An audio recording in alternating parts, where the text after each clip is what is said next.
네, 오늘은 우리 사무엘상 20장 1절에서 23절 말씀 가지고 두려움이라는 제목으로 하나님의 말씀을 나누겠습니다. 지금 이제 우리가 20장을 읽었는데요.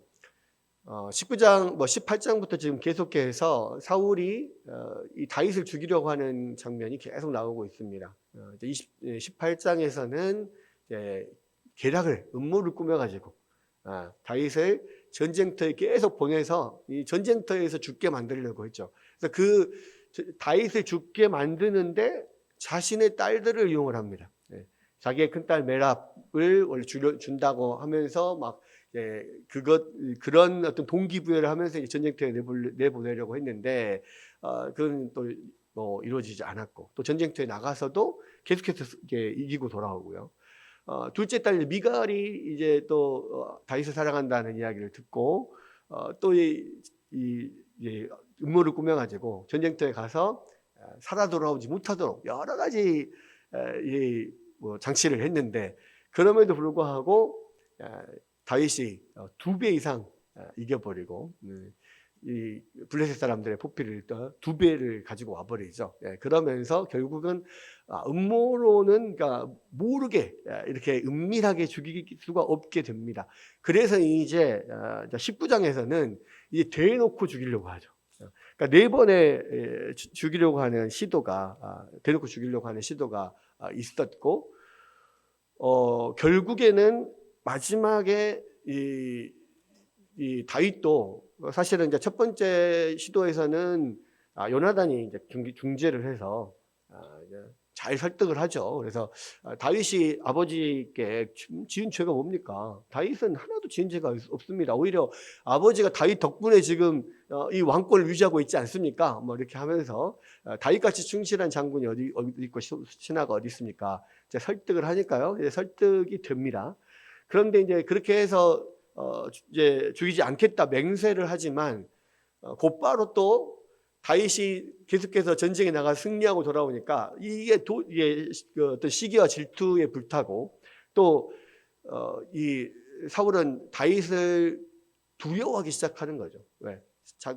사무엘의 예언이 계속 자기 머리를 떠나지 않고, 그래서 이제 죽여야겠다 생각을 하고 이 악령이 뭐 이렇게 막 붙들고 도저히 통제할 수 없게 만들어 버리니까 창으로 던져서 죽이려고 했죠. 근데 그렇게 죽이려고 하는 것을 다윗이 피해서 이제 집으로 도망을 갑니다. 근데 이제 그때까지만 해도 다윗은 진짜 사울이 나를 죽이려 한다라고 생각을 못했던 것 같아요. 그러니까 멀리 도망가지 않고 집으로 갔는데, 그런데 집으로 간 다윗을 소아들을 시켜가지고 집을 포위를 하게 만들죠. 그래서 이제 날이 밝는 대로 다윗이 집에서 나오면 붙잡아가지고 죽이겠다, 이제 이런 계획을 갖고 있었는데, 이 다윗의 아내인 미갈이 공주다 보니까 나름대로 이 궁궐에 심어둔 약간 스파이가 있었던 것 같아요. 그래서 이제 소식통이 있어서 이제 그 소식통이 전해진 거죠. 그래서 미갈이 밤사이에 이 다윗을 도망을 보냅니다.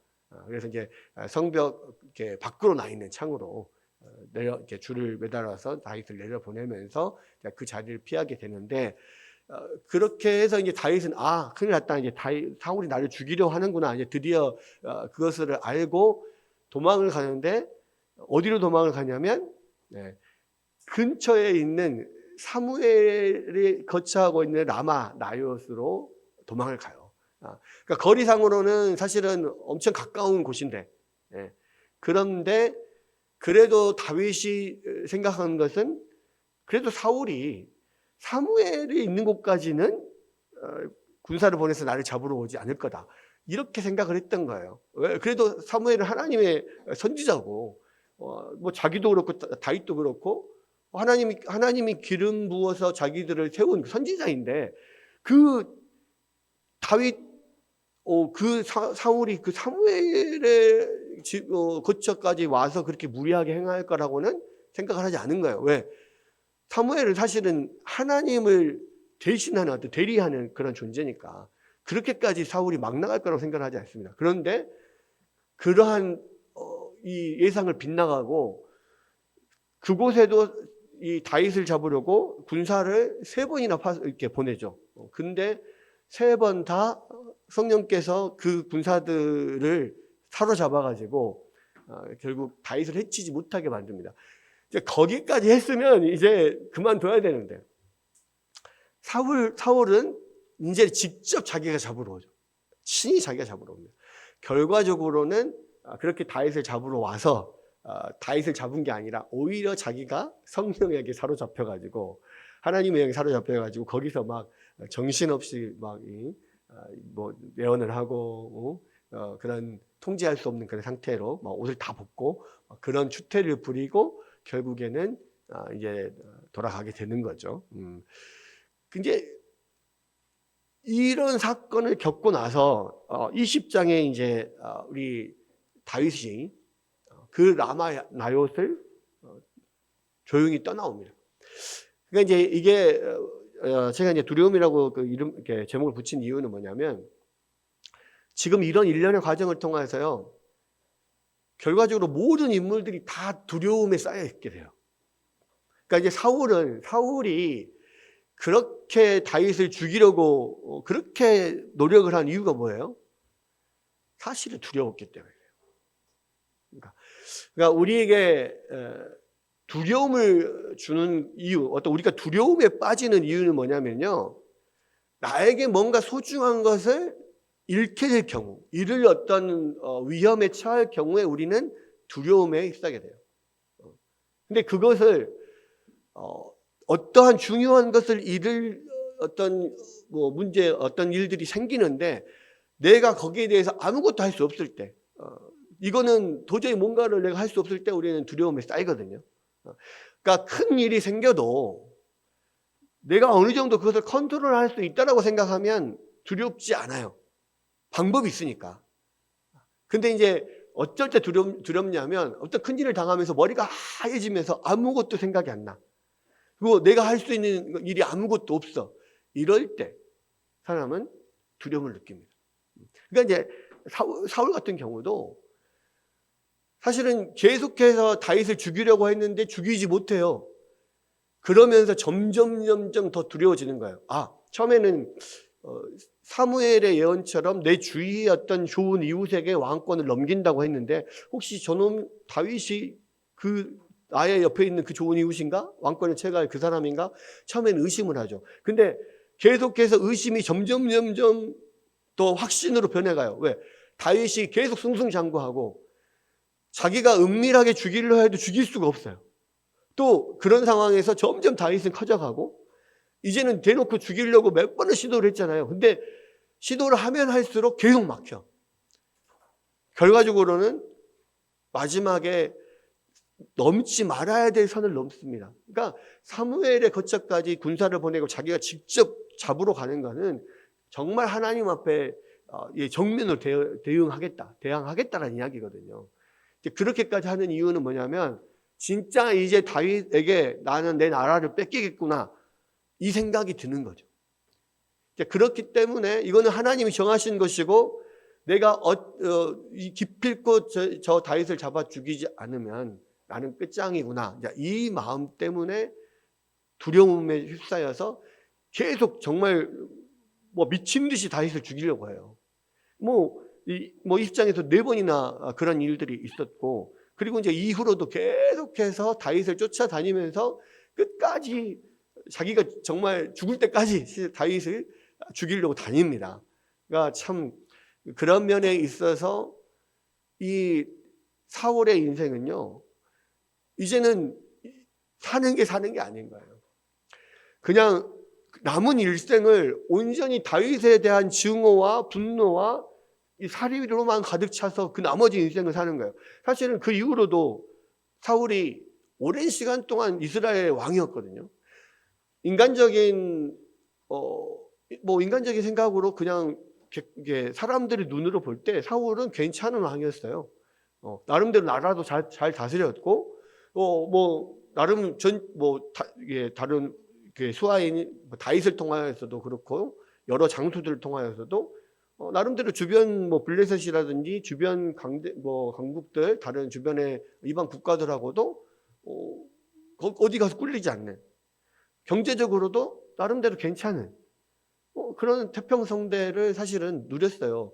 근데 이스라엘은 그러한 어떤 태평성대를 누렸지만 자기는 이 다윗을 만나는 순간부터 자기가 죽는 순간까지 그 두려움에 휩싸여 있어요. 계속 그 시기와 질투와 분노와 두려움과 사단이 그 사울을 잡아서 놓지 않고 계속 흔드는 거예요. 흔들면 흔들는 대로 흔들려 막 이렇게. 그 인생을 사실 몇십 년을 사는 거 아닙니까? 그 인생이 얼마나 피곤해요. 여러분, 그래서요, 사실 우리 하나님을 믿지 않고, 그러니까 하나님을 알지 못하고 하나님을 믿지 않는 그런 백성들, 그런 믿지 않는 사람들에게는요, 참된 평안이 없어요. 여러분 기억나시죠? 가인이 아벨을 죽이고 쫓겨났을 때 그 가인과 가인의 후손들이 계속해서 자기를 보호하려고 하는 안전장치들을 계속 만듭니다. 성을 쌓고 뭔가를 물건을 만들고 문명을 발달시키고 막 그렇게 해요. 그러니까 가인의 자손들을 덕에 문명이 발달하긴 했으나 사실 그렇게 하는 이유가 뭐였냐면 끊임없는 불안감 때문에 그랬거든요. 그러니까 하나님의 보호에서 이게 벗어나 버리니까 끊임없이 불안하고 끊임없이 자기 손으로 자기를 보호해야 되는 거예요. 그러니까 계속해서 성을 만들고 사람을 모으고 뭔가를 계속 만들어내고 이걸 하는데 그 마음에는 참된 평안함이 없어요. 그것이 모든 죄악에 빠진 범죄한 인간들의 마음 상태거든요. 그래서요, 하나님을 알지 못하고 하나님 믿지 못하는 사람들은요, 항상 그 마음 안에 불안함과 두려움이 있습니다. 왜냐하면 이 세상에 뭔 일이 언제 일어날지 모르거든요. 심지어는 요즘에는 더 그런 일들이 심한데요. 그러니까 밖에 나가면 그러니까 사실은 뉴스나 이런 것들을 보면 끔찍한 일도 엄청 많잖아요. 밖에 나가서 갑자기 지나가다가 다리가 무너져가지고 죽는 경우, 갑자기 싱크홀이 막 생겨가지고 내가 거기 지나갔으면 방금 전에 지나왔는데 내가 좀만 늦게 지나갔다면 내가 거기에 빠질 수 있는데 이제 이런 마음들, 또 누군가가 밖에 그냥 지나가다가 강도를 당하거나 엄청난 안 좋은 일들을 당하거나 죽음을 당하거나 그런 일들이 너무 많잖아요.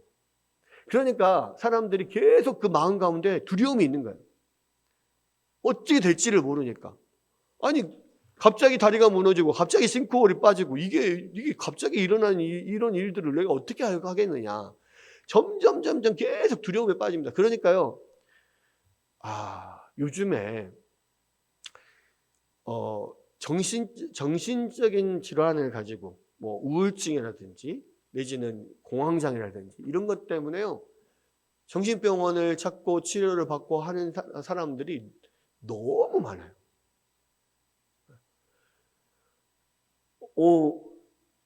그리고 그런 사람들 중에 젊은 사람들이 그렇게 많아요. 근데 여러분, 정말로 우리가요, 진짜 하나님을 우리가 믿지 않으면 사실 불안해서 못 견딜 수 있어요. 이 세상에 많은 불안한 일들이 있거든요. 그런데 크리스찬들은 그런 많은 불확실성과 여러 가지 많은 사건 사고 가운데서도 그래도 마음 가운데 평안함이 있고 담대함이 있을 수 있는 이유는 뭐냐면 주께서 나와 함께 하시기 때문에. 우리가 시편 23편의 고백처럼 우리 사망의 음침한 골짜기를 다닐지라도 내가 해를 당할 것을 두려워하지 않는 이유는 무엇이냐? 여호와께서 나의 목자가 되시니까. 이 믿음이 있으니까요, 우리가 이 세상에 이런 정말 어찌 보면 정말 두려운 그런 세상에서 나름 평안하게 살 수가 있는 거예요. 담대하게 살 수가 있는 거예요. 근데 이 세상 사람들은 그게 없어요. 하나님의 보호 안에 없기 때문에 두려운 거예요. 사울 같은 경우는요, 있다 없으니까 뭐 아예 없었으면 모르겠는데 있다 없으니까 더 크게 느껴지는 거죠. 하나님의 보호 아래 있었거든요, 사울이. 성령의 여호와의 영의 보호함 가운데 있었는데 그게 이제 없어져 버리니까 더 두려움에 쌓이게 되는 겁니다. 그래서 사울이 계속 자기가 죽을 때까지 다윗을 죽이려고 쫓아다니는 이유가 그러한 두려움 때문에 그래요. 하나님의 보호하심에 떠나 있는 두려움 때문에. 자기의 소중한 것을 빼앗기고 싶지 않은 것을 빼앗길 것 같으니까. 그게 다윗인 것 같으니까 자꾸 그렇게 하는 건데 그 내면의 핵심에는 두려움이 있다는 거죠. 다윗도요. 17장, 18장, 19장 지나오면서 우리는 골리앗을 물리칠 때부터 이 사울의 음모를 벗어나고 또 사울이 죽이려고 하는 것을 이렇게 벗어나는 그 많은 과정에서 다윗의 믿음을 계속 봤어요, 우리가. 근데요, 다윗이 여기서 무너집니다. 뭐냐면, 그러니까 자기가 가지고 있던 어떤 생각이 무너질 때 사람이 무너지거든요. 다윗에게 있었던 생각이 뭐였냐면, 그래도 나는 하나님이 보호해 주시기 때문에 하나님 안에 있으면 나는 안전하다라는 생각을 가졌단 말이에요. 그 하나님 안이 어디였냐? 사무엘의 품이었어요. 적어도 사무엘과 함께 있을 때는 나는 사울이 나를 못 건드릴 거라고 생각했어요. 근데 웬걸?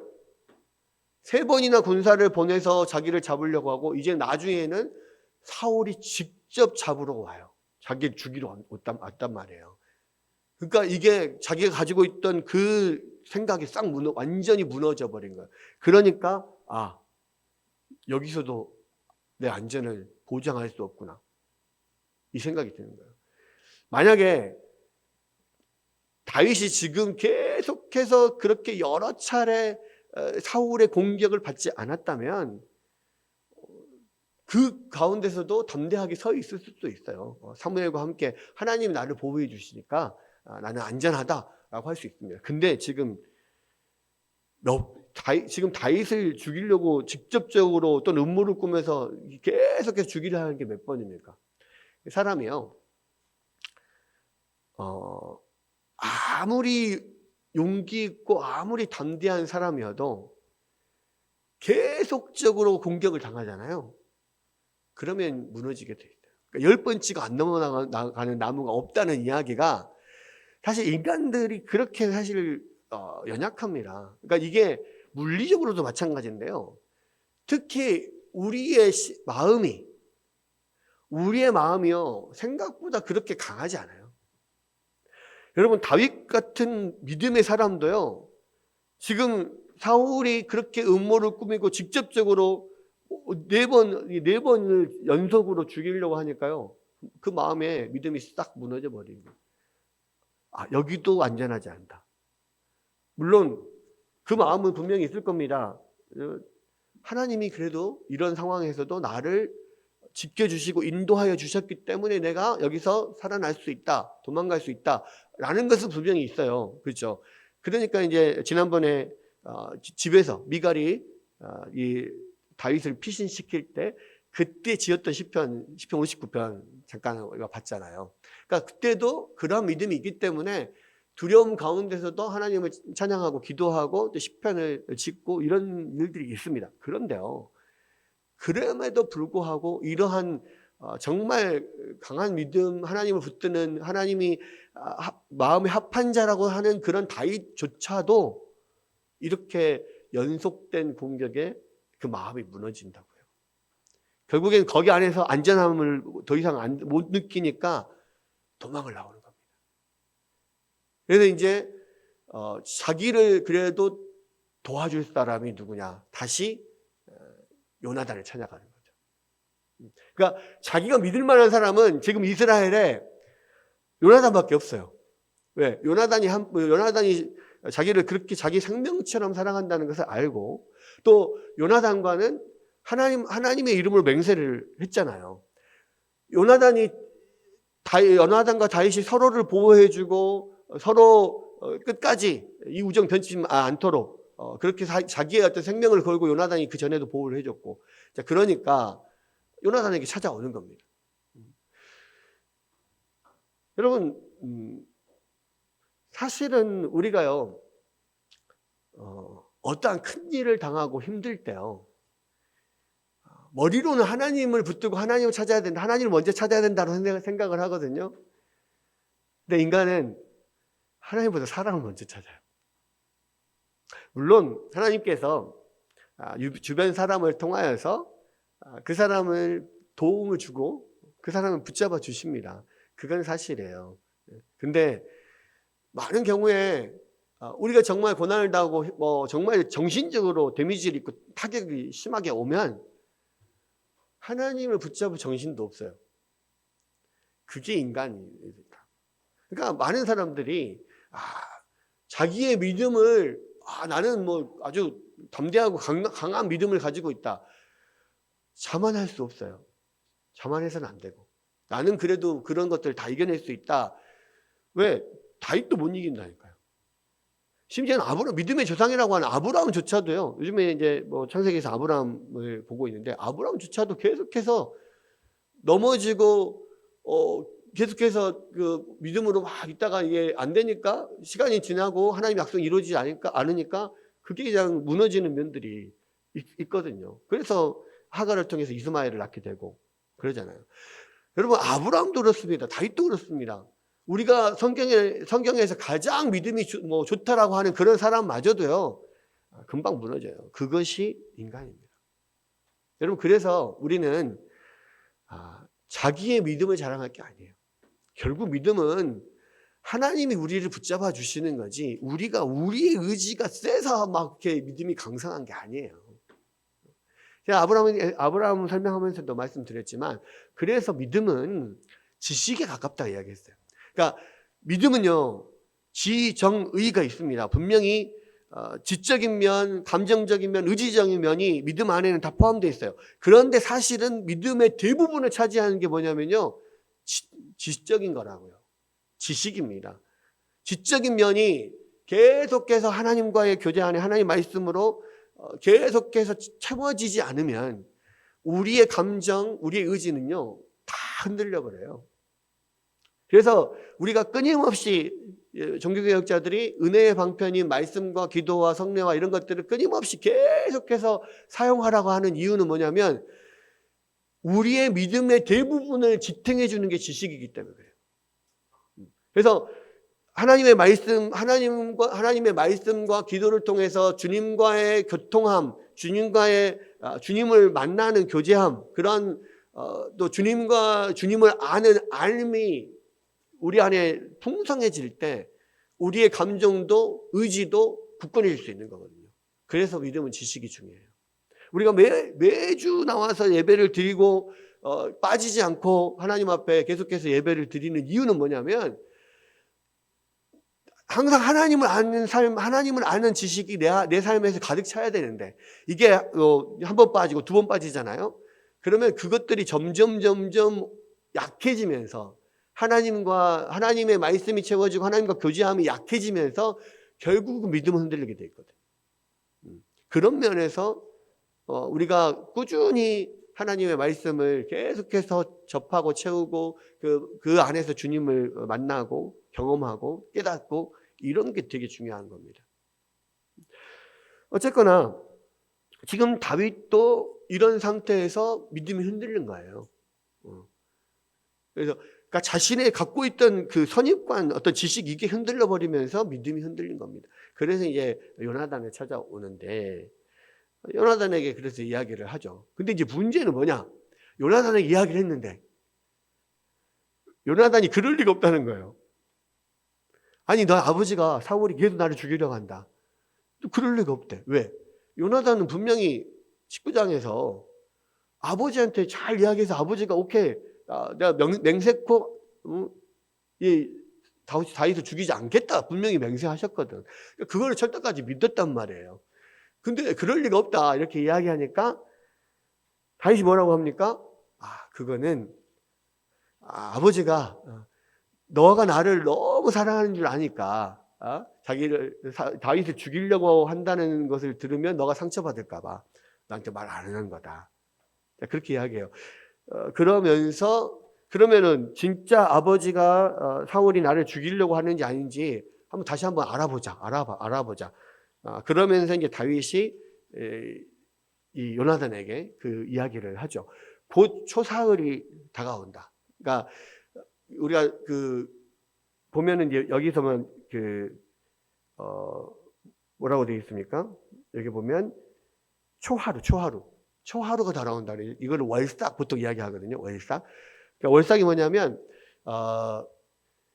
민수기나 이런 데 보면 하나님께 처음 것을 하나님의 것이다. 첫 것을 드리라고 하면서 이제 11조와 또 처음 난 것들 뭐 이런 것 처음 난 소산, 처음 거둔 소산 이런 것들을 하나님 앞에 드리라 하면서 매달 초하루도 매달 첫 날도 하나님의 것이니까 매달 첫날에 하나님 앞에 제사를 드려라. 그리고 이제 매달 첫날에 모여서 제사를 드리고 또 가족끼리 함께 식사를 하면서 또 그 은혜를 나누고 이런 일들이 있었단 말이에요. 그러니까 이제 사울은 국가적으로 이스라엘 왕이니까 그 매월 첫날에 3일 동안 함께 제사를 드리면서 신하들하고 같이 밥을 식사를 하는 그런 일들을 해왔어요. 그러니까 이제 당연히 이 다윗은 사실은 사울에게 있어서는 가장 최측근인 그런 장수, 가장 뛰어난 장수잖아요. 그러니까 사울에 많은 그런 신하들이 있는데 다윗도 그 중에 중요한 신하 중에 한 명이기 때문에 이제 함께 초하루에 식사하고 제사를 지내고 식사하는 이것을 빠지면 안 되는 자리거든요. 사흘 동안 그 식사 자리가 있는데 내가 여기를 빠지겠다. 그러니까 첫날은 몸이 좀 안 좋아서 안 오나 보다 이렇게 생각할 수 있는데 둘째 날, 3일, 셋째 날 되면 안 오면 이상하게 여길 거 아니에요. 그럴 때에 이야기를 해라. 다윗의 집에 이렇게 드리는 매년제가 있어서 집안에 함께 매년 정해놓고 드리는 제사가 있어서 거기에 내려갔습니다. 이렇게 좀 네가 말을 해주라. 원래는 그런 일이 있으면 자기가 말을 하고 가야 되잖아요. 근데 지금은 이제 사울이 나를 죽이려고 한다고 아니까 갈 수는 없고 요나단 너가 그렇게 이야기를 해주면 그때 사울의 반응을 보면 알 거 아니냐. 막 불같이 화를 내면서 이 다윗을 데리고 와서 여기서 처리를 하려고 했는데 너 때문에 못했다 이렇게 나오면 나를 정말 죽이려고 하시는 거고 그러냐 이해를 해주신다면 아닐 것이다. 이렇게 하고 이제 그것에 대해서 이제 알려주는 일을 해야 되는데 일단 알아는 보는데 만약에 아버지가 다윗을 죽이려고 하는 마음이 없으면 그러면 그냥 와서 알려주면 되잖아요. 근데 만약에 다윗을 죽이려고 하는 마음이 있다. 그것을 이제 요나단에게 말을 하게 됐다. 그러면 그다음부터는 아버지의 감시가 이제 요나단이 혹시 가서 다윗에게 이야기할 수도 있으니까 그러한 문제점이 있지 않냐. 와서 말을 할 수가 없지 않냐. 그랬을 때 요나단이 다윗을 데리고 가서 일정한 장소를 들의 어떤 장소 다윗이 있는 그곳을 가리키면서 여기에 숨어 있어라. 내가 물어보고 만약에 아버지가 너를 죽이려고 한다. 아니면 죽이려고 하지 않는다. 이거를 화살을 쏴서 알려주겠다. 화살을 쏴서 어디로 쏘든지 하기가 쏘고 이제 그 화살을 가지러 종을 보낼 때 야 화살이 저기 더 멀리 너보다 더 앞에 있다. 더 멀리 있으니까 더 멀리 가서 가져와라. 이렇게 하면 아버지가 너를 죽이려고 하는 거니까 멀리 도망을 가고 쏘고 야야 너보다 더 앞쪽에 이쪽에 있어. 이쪽에 멀리 안 갔어. 이쪽 가까이서 왔어. 이쪽에서 찾아. 이렇게 하면 아버지가 너를 죽이려고 하는 거 아니까 궁으로 들어와라. 이렇게 약속을 하고 지금 헤어지는 그런 상황이에요. 그런데 이제 그런 결국은 이제 오늘은 전체를 다 그 뒤에 부분은 다룰 수가 없으니까 결국은 그게 아버지가 다윗을 죽이려 한다는 것을 알게 되죠. 그런데 이제 이때까지는 요나단은 그것을 모르는 상태예요. 그리고 다윗은 확신하고 있지만 요나단이 확인해 보러 그렇게 지금 서로 말을 마친 그런 상태이고. 그런데 재밌는 것은 뭐냐면 요나단 마음 안에도요 두려움이 있었어요. 그래서 이제 이거는 전적으로 요나단이 다윗을 도와주는 상황인데, 그렇게 들로 가서 이렇게 해서 이제 내가 너에게 알려주겠다라고 하면서 요나단이 느닷없이 다윗에게 이렇게 이야기합니다. 우리가 서로 맹세를 하자. 그러면서 앞으로 네가 분명히 하나님이 너를 이 이스라엘의 왕으로 세우실 텐데, 그리고 앞으로 너가 이스라엘의 가장 큰 권력을 갖게 될 텐데, 그때에 너가 나를 봐서 나와 우리 집, 우리 자손들을 죽이지 않고 살려주기를 바란다. 나도 너를 보호해 줄 테니 너도 우리 집을 보호해 줘. 서로 상호 보호 조약을 맺자. 이렇게 이야기를 합니다. 근데 여러분 생각해 보십시오. 지금 이 상황에서는요, 요나단은 다윗에 대해서 두려움을 가질 게 하나도 없어요. 왜냐하면 지금은 철저하게 다윗이 철저하게 약자고 요나단이 철저하게 강자잖아요. 그리고 지금 사실은 이 사울 가만히 있으면 사울의 뒤를 이어서 자기가 이 나라의 왕이 될 사람이고, 현재도 황태자로서 정말 그 다윗의 목숨을 그냥 좌지우지할 수 있는 그러한 권력을 가지고 있어요. 그런데 요나단이 다윗에게 자기의 목숨과 자기와 자기의 자녀의 목숨을 구걸을 하고 있는 상황인 거예요. 네가 앞으로 권력을 잡을 때 나와 나의 자손들을 보호해 다오. 그리고 여호와 이름 앞에서 맹세를 해 다오. 이렇게 이야기를 하는 겁니다. 여러분, 지금 사울과 다윗은요, 실질적으로 현실적으로 봤을 때 두려움을 가질 수밖에 없는 상황이에요. 근데 요나단은 하나도 두려움을 가질 상황이 아니거든요. 근데 요나단에게는 두려움이 있어요. 어떤 두려움이야? 왜 두려웠습니까? 요나단은 다윗이 확실히 하나님의 기름 부으심을 받고 지금 다윗은 이렇게 쫓겨다니고 목숨을 구걸하고 다니는 그런 상황이지만 반드시 다윗은 하나님이 왕으로 세우실 것을 알았거든요. 그 믿음이 있었어요. 그러니까 현재는 보이지 않지만 믿음의 눈으로 미래를 보고 있는 거예요.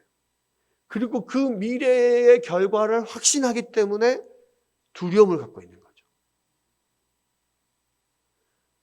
여러분, 이 요나단을 살펴보면요, 믿음으로 사는 게 뭔지를 알게 돼요.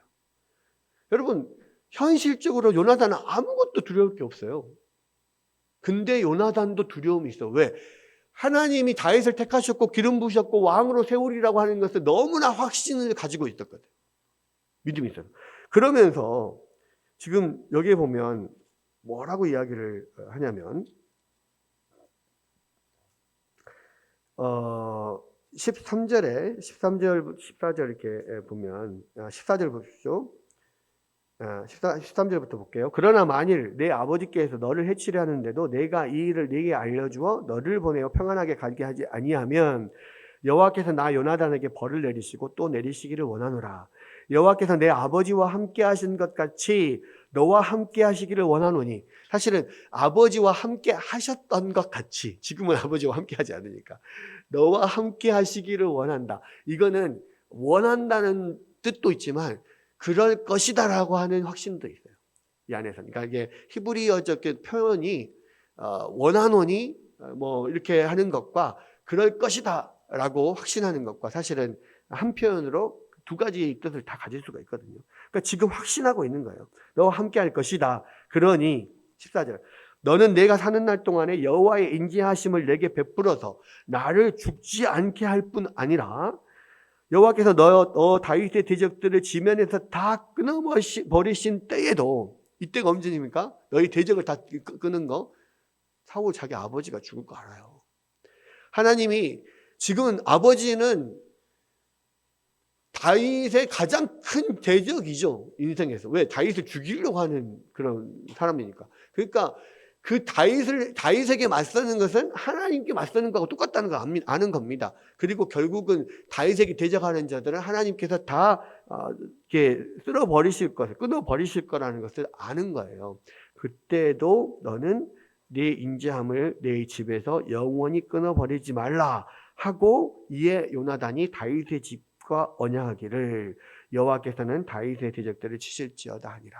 그렇게 다윗과 언약을 맺어요. 근데 이 언약은 그렇게 요나단이 확신하기 때문에 어쩌면 사실은 자기가 지금 다윗의 목숨을 살려주는 그런 상황인데도 불구하고 다윗에게 자기와 자기 자녀를 살려달라고 이야기를 하는 거예요.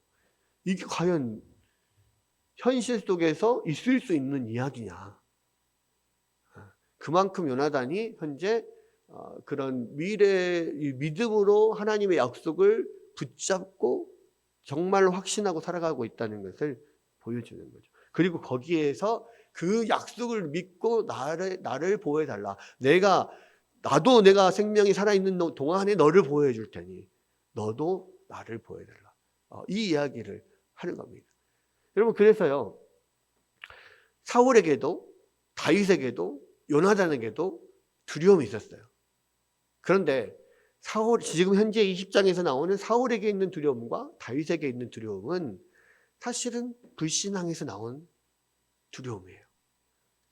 그러니까 사울은 지금 아예 하나님을 떠나 있고요. 다윗은 하나님의 약속이 분명한데도 불구하고 지금 계속되는 죽음의 위협 앞에서 그 믿음이 흔들려 있는 상태예요.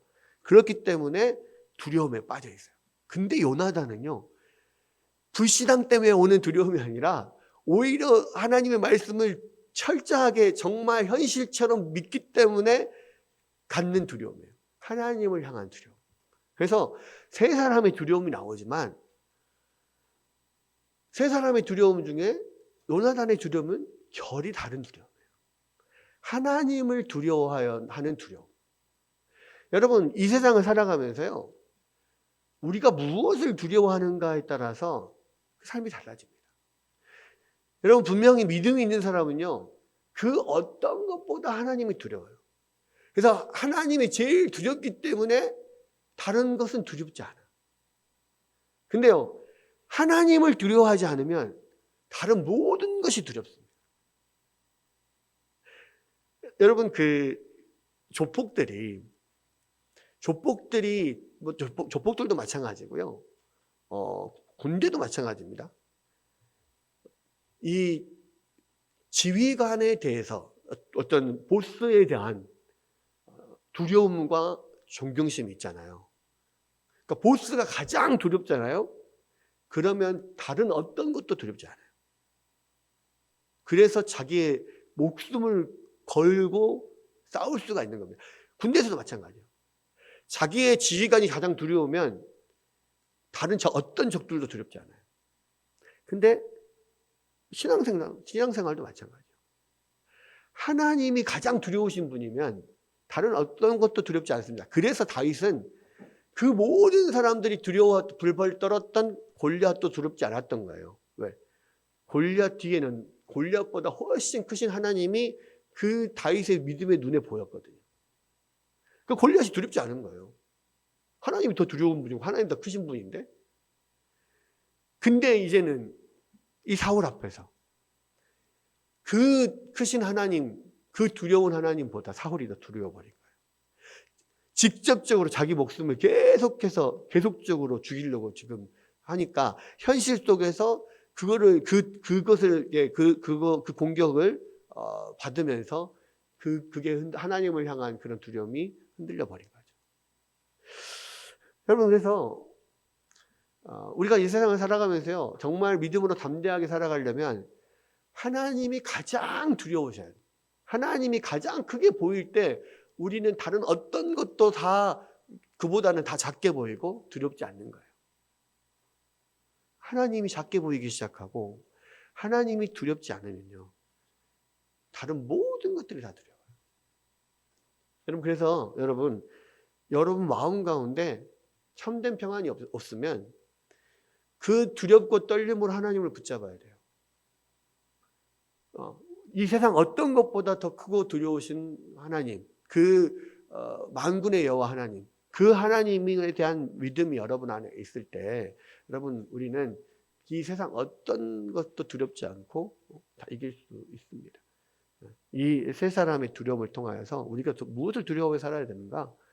다시 한번 우리가 마음 가운데 새기고 크시고 두려운 하나님을 붙잡고 두렵고 떨림으로 하나님을 경외하며 나아가는, 또 그것을 통하여서 온전히 우리가 승리하는 여러분들 되시기를 주의 이름으로 축원합니다.